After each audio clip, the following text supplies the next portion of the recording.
What's up guys? Nandito na naman po ang inyong kabugnoy nagbabalik. Hello guys, for today's video nga pala ang inyong kabugnoy po ay nagpunta ng bayan. Para naman ho ika nga ay makababa naman ho ng bundok, hindi ho yung lagi nasa bundok kaya ho walang kalamalam din sa syudad. Charot! At ang kasama ko ho diyan sa bayan ay di ang aking asawa ho, ang nag-iisang asawa. At pinakamabait din niya ho pagkatulog na lang ho.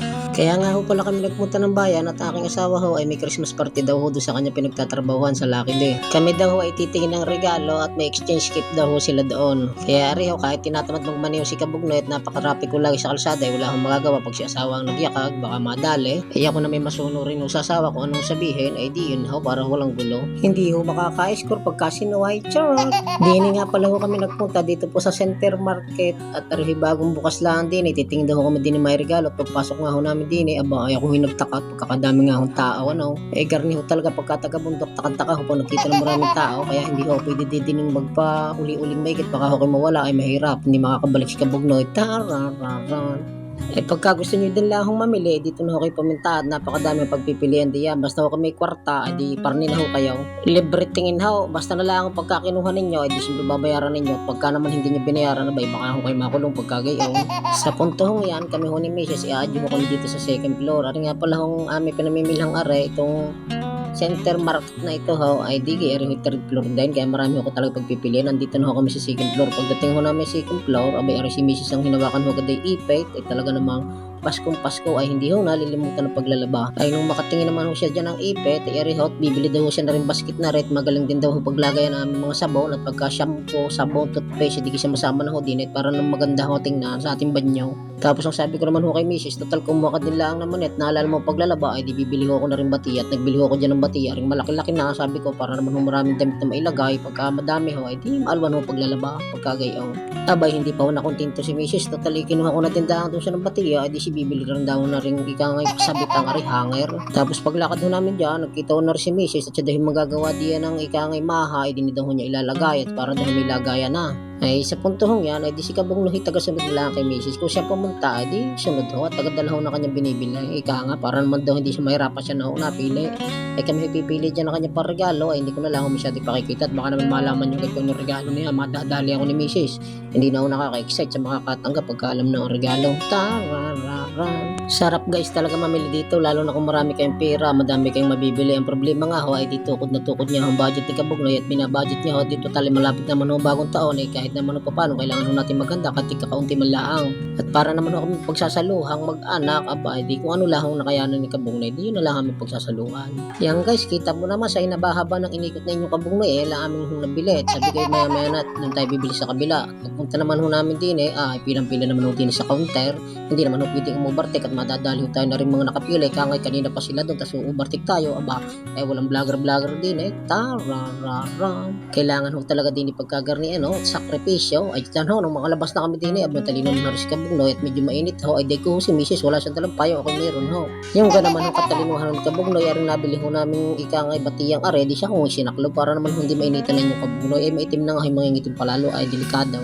Ika nga ho, iba ho ang may alam, ay mahirap naman ho pagka ang uli, patungan lang ho ng buhok, ay di pang misi gagamitin niya din ho ang utak pagkagayan. Tarararan. Mahirap naman ho yung sabi ng iba, ika nga daw higamunggo na lang ang utak, ay bulok pa ho ang kalahati, ay wag gayon, charot. Ay sa puntong yan kami ho ni Mrs. ay pupunta naman ho kami din sa Ongbel. Ibili kami doon ng gamitin na pang bagong taon, iba na yung maagap at medyo masikip na pagka malapit na Ngayon 27, December 27. Pili muna kami. Napakainit yan. May payong ako. Naglagay na ako nitong batya. Sinaklob ko na. Hindi, kawawa si Mrs. siyang naiinitan. Limutan na yung magdalang payong. At ito guys, natatanong na namin akong bill. Hindi nga pala kami nagano ng tricycle dyan at napakahirap ko humarap ng paradahan din sa Sariaya. Pinarada ko na lang na isang parada at sabi ko nang kami naman humamay dire-diretso na. Dito ako pumarada dyan sa may harap ko ng Ongbel para ho paglabas namin din diretso uwi na ho kami. Ang ginawa ho namin kanina, nilakad na lang ho namin papunta dun sa Center Mark na yun, department store at para naman ho ika nga pagpunta naman mamaya namin din sa Ongbel, madali naman ho kami makakauwi. Diskarte lang ho pagkagayaw. At nang dating naman namin guys dito sa Ongbel, inhabilin muna ho namin ang aming pinamilit. Bawal naman ho ipasok rin din sa loob at mayroon naman ho din habilinan. At tara guys, sa wakas nandito na kami sa Ongbel. Kung ha medyo nalagay na basket at sabi namin para pagkaya may bibili hindi ilalagay na lang ho din Ayan, napakadami ho talagang pagpipilian din lalo din lalo sa mga pagkain, gamitin, kami bibili na ho agad din para naman ho sa 31, kung may kulang man ho, di kakauntiin ho aking bibili, hindi ho kami lagi pandalasin. Alam niyo naman pag 31 ho, sabay-sabay ho mamimili, kung kailan nung ayan na, ay di sa kahudag saan tao, iba ho yung maaga, ika nga kaysa sa masikap, tararara. Kami titingin-tingin na diya kung saan ho makakamura at budget na budget ho ang pera na inyong kabugnoy. Alam niyo naman ho si kabugnoy, matagal ho ang trabaho na uli, asing ko pa ho ang trabaho namin, kami ho nawalan ho ng trabaho, ay abay kaya yung amin hong naging pera nung Pasko ay di budget na budget to. At alam niyo naman guys, mahirap po ngayon kumita ng pera. Ay bihira naman ang bumiyahe ngayon ng tricycle si Kabungnet. Lagi din niya masama ang lasa. Yung gano'n man natanda na. Eh sa punto hong yan, ay di ko ano lang mabili namin din. At pagka kinulang naman, ay madali na naman magdagdag pagka doon. At meron naman hong napibilhan din doon sa may amin doon sa Sambatan.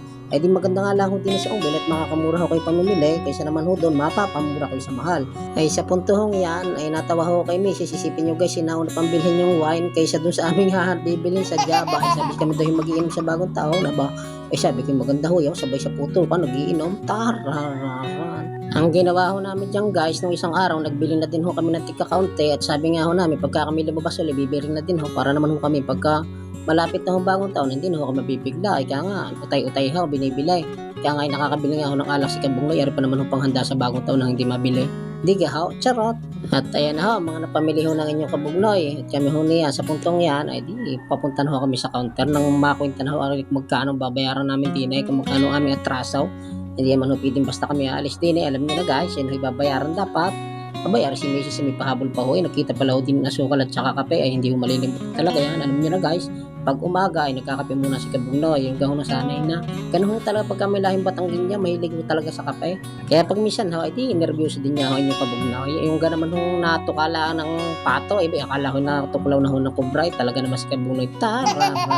At shout out nga pala dito kay Ate Shane, narin nga pala yung buo ng aking asawa, si Ate Shane, kung tawagin. Aba, ay dito ho natrabaho yan, cashier ko yan dito sa Ongbil. Ay niluluko ko nga at binibiro ko, sabi ko libre ng kalahati, aba, ay di tatawa-tawa sa akin. Talaga naman si Kabugnoy, sari-saring nalalaman, charot. Ay wari ko, hindi pa ho na bagong taon, ay paubos na ng paubos ang pera na inyong Kabugnoy, kaya mamayang gabi ho, ay pipilitin hong bumiyahe ng inyong Kabugnoy at mahirap na ho, baka naman puro labas ho ang pera, wala naman hong napasaw, kaya magaling ho kung nakapamas kung maigi si Kabugnoy, ay hindi naman ho, ang napas ko lang ho na aking bata. Isipin yung 3 lang ho aking bata, ay napas ko lang ho iwabang puray, pagkakahina ho, ay ang naman masama ang pakaramdam ko, kaya hindi ako masyadong makauli ng Pasko. Ay di sabi ko ngay babawi nila sa susunod. At tari guys, nang makapamili na ho kami sa Ongbil, abay di agad na ho kami umuwi. At para naman ika nga sabi ko makapahinga na, pagkakainitin niya naman ho sa kalsada ay sabi ko ay mag-tricycle nga din ho, ay hindi ho biro, totoo lang. Tapos pag may sasakyan pa kayo ng maligalig na pasahero, ay nako talaga naman tamang pasensya lang ho inyong Kabugnoy pagkagayon ho sa kayo na inyong Kabugnoy, hindi naman ho pwedeng magsuplado, abay delikado lalo. Paano ba yan guys, hanggang dito na lang, paalam.